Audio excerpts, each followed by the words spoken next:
My name is Saidu Hosseini, a professor of livestock genetics, as well as the director, University Research Office, under the Central Office of Research, OAU, Ile-Ife.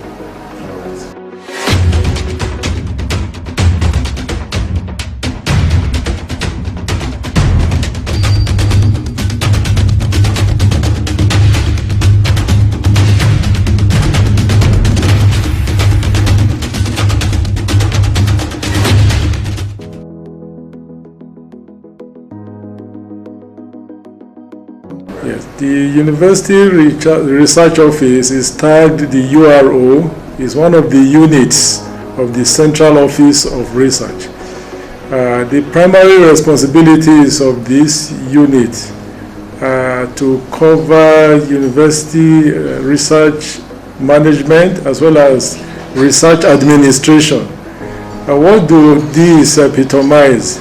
They simply imply every aspect of university research in terms of accessing opportunities for grants up to project implementation, successful research, visibility, compliance, as well as project wrap-up.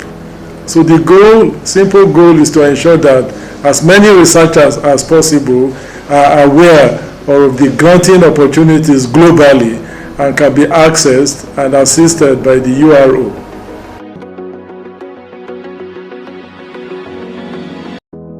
Yes, the URO was operating as the University Research Committee for so many years, but with the inception of the Central Office of Research, the URO became one of the units, in addition to linkages and sponsored research, in addition to IPTTO. So these three units constitute the COR. So what does over time, when the URO was operating as a University Research Committee, the mandate then was to oversee the disbursement of funding, local funding opportunities. The scope and mandate were not as broad as it is today.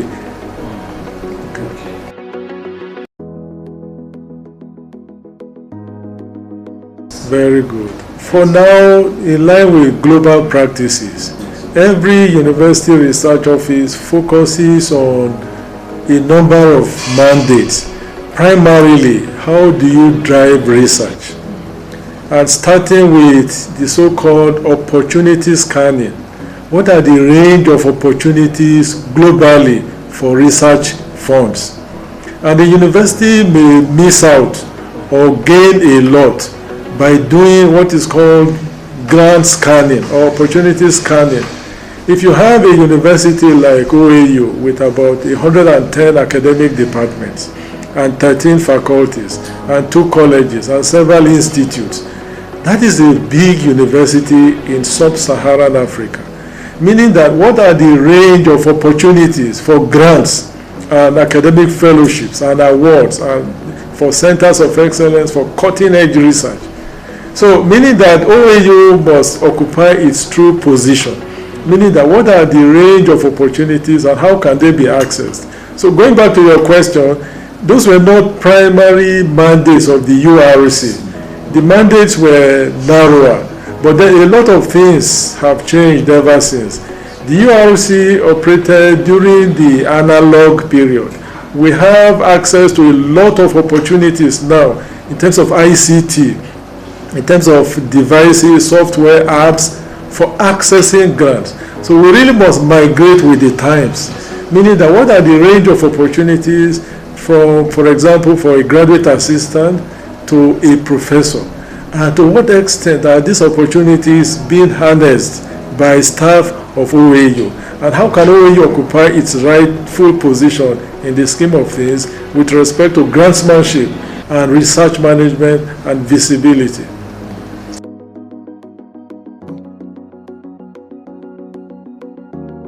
Yes, we've had a number of efforts under the current administration of Professor Edutv as the Vice Chancellor. The COR, that is the Central Office of Research, operates directly under the Office of the Deputy Vice Chancellor Academic. So what are some of the recent efforts? There have been university-wide coordinated efforts to drive research. We've had numerous workshops, and we want to particularly applaud the ACE, the African Center of Excellence, under Professor G. Aderomu. We also worked hand in hand with TED Fund. We worked harmoniously to promote research. For example, where there are calls for proposals, we've had 2 national calls for TED Fund, and I think for the first time in the history of OAU, we had centrally coordinated activities to mobilize OAU scholars and researchers to respond to those grants. And we have what they call the principle of hand-holding. We have a tripartite arrangement between the COR, TED Fund, and the African Center of Excellence, working harmoniously to promote competitiveness among researchers. And we've had some of the maximum submissions to TED Fund, and others, like we have the FLAIR fellowships, we have IDRC, we have the DFID, and all the European Union, AU, EU, within. So we have a number of submissions in this regard.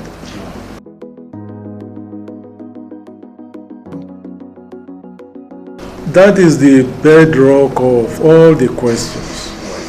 That what is the ranking of any university and why does it matter? We have 2 global rankings out of several. We have the Times Higher Education, called the THE. You have the QS, which is the Quacquarelli Synod, the QS. So if you, each time we look at the rankings, either by QS or by the THE, we have a number of parameters for ranking. Why do some universities come top 10, top 50, top 100, top 1,000? And why are other universities lagging? A very meticulous study of those ranking parameters will indicate that central to all this ranking and all the calculations is research. It is your outreach, your visibility. Research translates to publications. So if you talk of publications per faculty, the ranking, you talk of all the indices for publication. You can't have publications in isolation. What drives publication? You have very functional labs. What drives functionality? What drives dynamic research? It is funding. And where does funding come from? Through competitive grantsmanship. And then at the initial stage of this talk, we mentioned the opportunity scanning. What does it mean? It says that an institution has a way of, per calendar, scanning all the range of opportunities for research funding across the humanities, social sciences, education, environment, food systems, agri system, health system, technology, etc. Meaning what, including something like medieval history, like natural, like the Nat Geo. They are all, if you have some of those video clips in Nat Geo, are all driven by hard science. You see, at the bottom of this is research. And research capture is the cornerstone. For example, if you look at all the indices, if you look at the key ones, the top 80% of the scoring are tied to research in one way or the other. Research translates to industry outreach. It translates to startups, translates to innovation. So meaning that a university that is really interested in its ranking must really empower the COR or the URO together, and then also find a way to sensitize and create a lot of awareness about granting opportunities and about cutting-edge research to drive its ranking. Otherwise, nothing will change.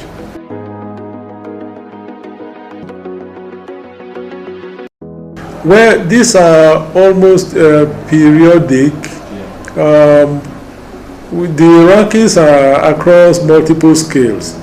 You have global rankings, where you have all the Harvard, or Yale, Duke, Northwestern, Cornell, we know, Edinburgh, we know. We also have continental ranking. for across the African continent.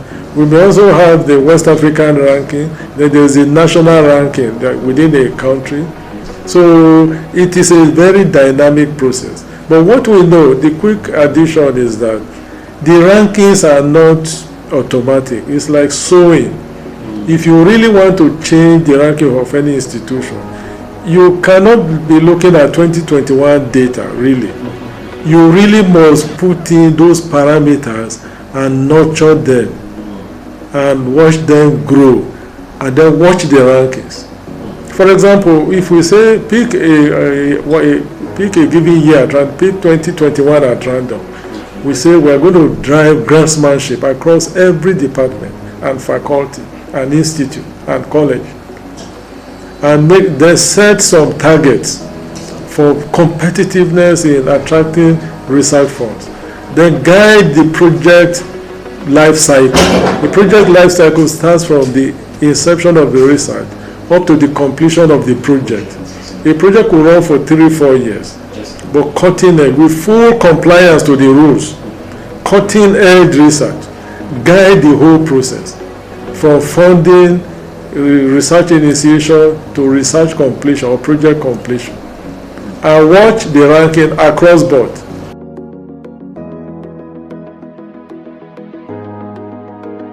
Well, before I respond to that, there have been a number of efforts already.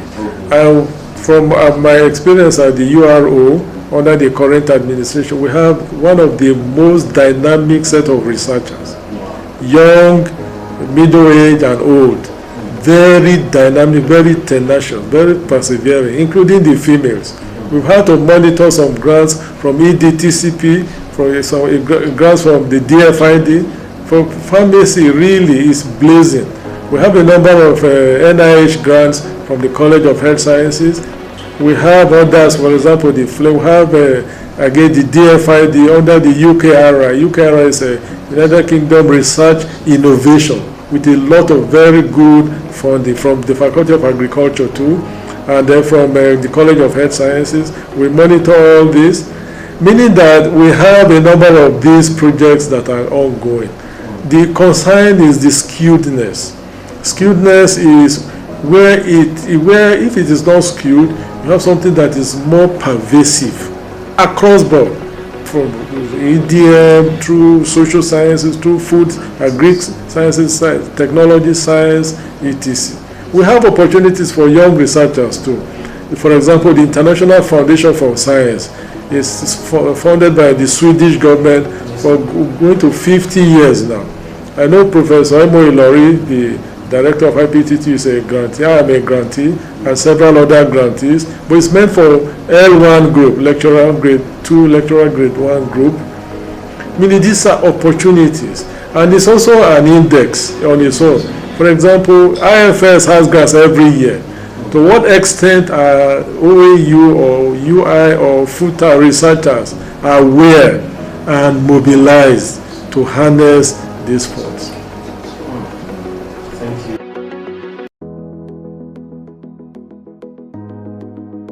We've had a lot of effort by the current executive director, Professor Francis Adesina. He is extremely, without mincing words, I don't stand to gain or lose anything by saying this, extremely diligent in driving the mandate of the URO. The challenges are there. For example, if we have an arrangement where all the activities are non-stop, where you have awareness, sensitization about funding opportunities. Some are as easy as filling a form online. If you have some of these fellowships, some worth 5,000 USD, 10,000, 15,000 USD, but the awareness that there are massive opportunities. Meaning that the first challenge could be non-stop awareness and sensitization across every department and faculty. That is effective mobilization of all staff of OAU. That is the first challenge.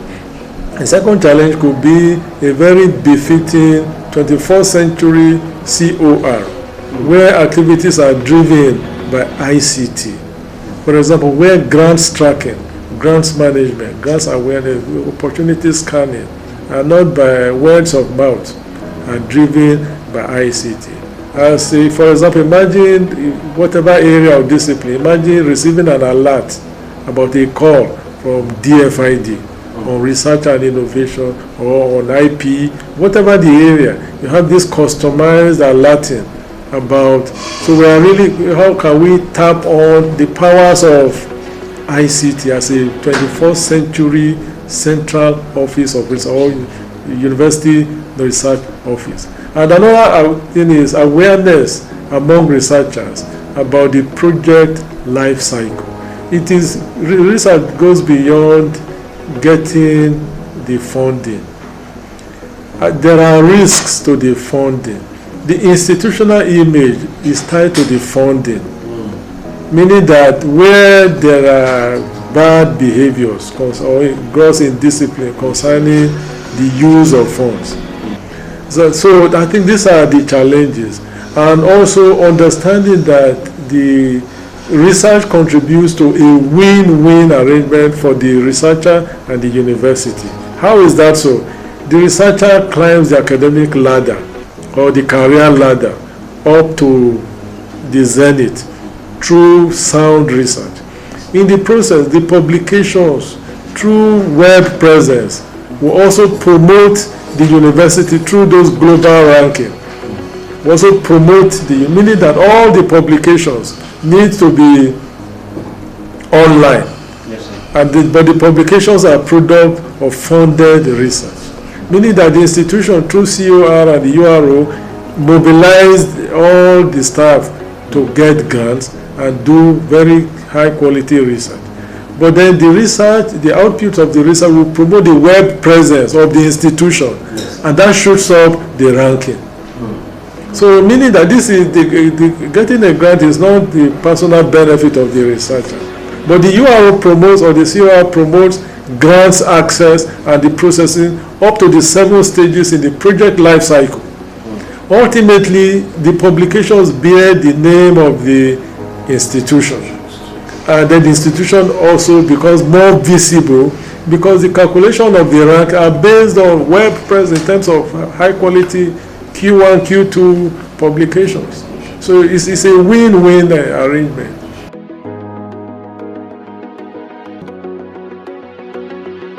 I think the cardinal challenges are those two: awareness. And to add to that, that each individual may run 2 different careers based on awareness. One career could be low flying without grantsmanship.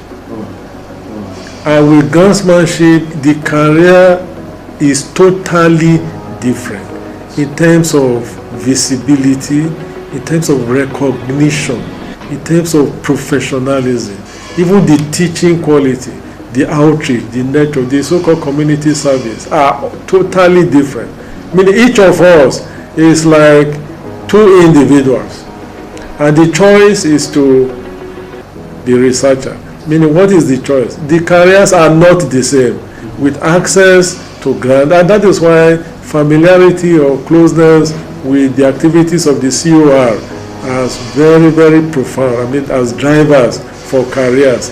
This is not just about getting a grant, it's about a lot of information about how grants are utilized, and ultimately what promotes the individual, what promotes the institution. They are intertwined in a very synergistic relationship. The individual cannot be promoted in isolation. The publications in Q1, Q2 will grant extra mileage to the institution. So everything is so intertwined.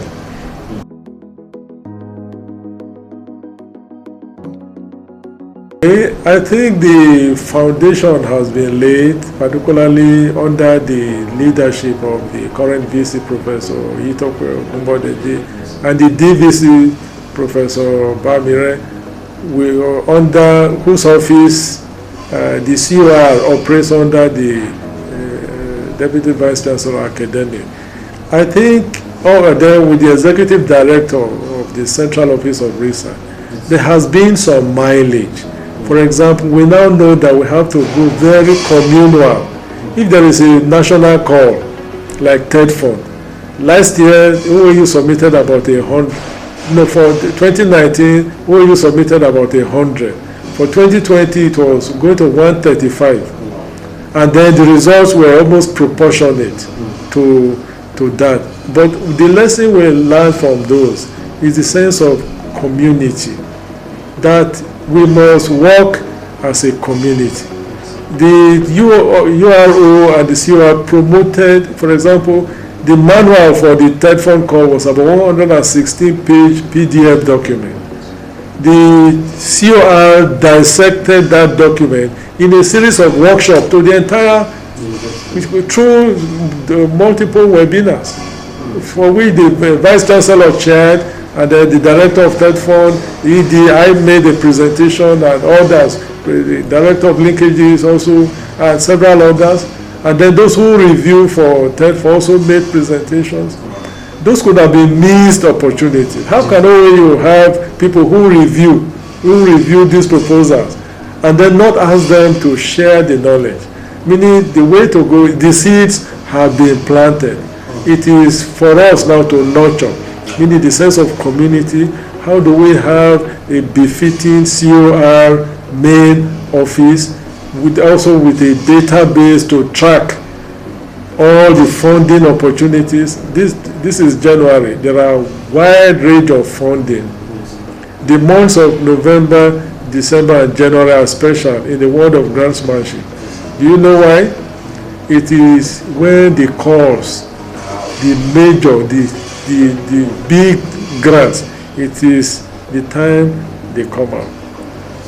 And so each institution should be fully aware of these opportunities and set its house in order. So in 5 years' time, we project that the awareness will be more, that particularly the early career researchers, we know that they really must run a career filled with the culture of grantsmanship and competitiveness.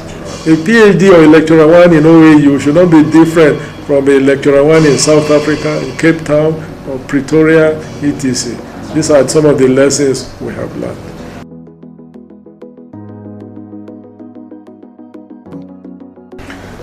We really must understand the role of research. We really must translate research from an abstract word to reality. Elsewhere, research is tied to progress at all scales. Clean air, clean water, hygienic food, health, environment, everything is connected with research. My reservation from this part of the world is that research is seen as a very abstract word. Oh, research. Elsewhere, the translation. We have been to locations in the world where clean air, that everything is driven by indicators of quality and hygiene in food systems, in health systems, in the environment. If you want to know the importance of clean air, check the capacity of your lungs and elsewhere, and all the deposits and all the heavy metals. And if we say that, so research helps to track all the indicators of high quality living. And who are those who drive research? From where we are now, the university.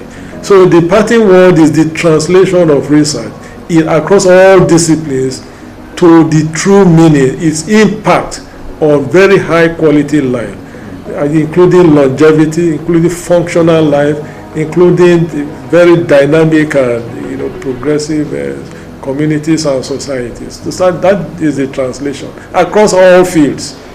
And then even in the design of the studies, address the real life situations, and also take cues from the SDG template. SDG templates effectively, if you look at zero hunger, what are all the factors that contribute to zero hunger? If you look at for poverty, what are all the indicators? And what is the role of research? So that is, so what we are simply saying, in order not to take too much time, is how to put life into research. Rather than restrict that it's only universities, people who just stay in the labs and pour chemicals, wear lab coats. No, it has gone far beyond that. Elsewhere, you look at the structure of communities, the drainages, the measurement, even the marble, the everything, the design of houses, everything is tied to data, everything is tied to evidence of research. We want to put life into enliven research from some very abstract or very isolated, esoteric to reality. I think that is the way it should be.